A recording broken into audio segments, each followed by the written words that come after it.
Hello guys, what I'm going to show you today is how you can sign a document inside of DocuSign, okay? And this is going to be the case where you want to sign a document yourself, okay? You don't want anybody else signing your document, okay? It's you that you want to sign the document, okay? So this is the DocuSign page, like the homepage, and now you want to click on sign or get signatures, and you want to click on start. Now, you want to upload the document that you want to sign, which in my case is just going to be like a simple form, which is this one here.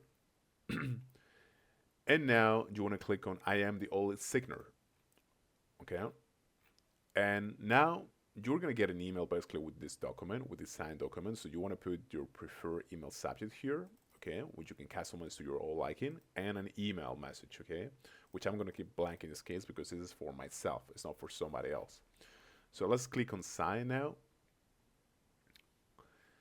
And now what's going to happen is that you need to add a signature field in here, okay, which you can do by going into signature and just placing it whatever you like, which in my case is going to be here, okay. And now you need to select what your signature is going to look like, okay. In my case, let's say that I want it to look like this, for example, just the default option, but you can customize your full name and your initials, okay, to your liking.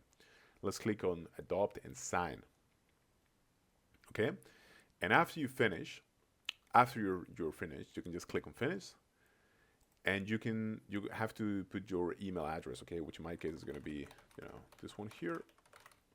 You can include a message, but I'm just going to click on send. Let's click on sign. Okay, no thanks. And after you're done, you're going to get an email, which you can see here, and you can see view complete document. And as you can see, here we have our signature. Okay, that's it. Thank you so much.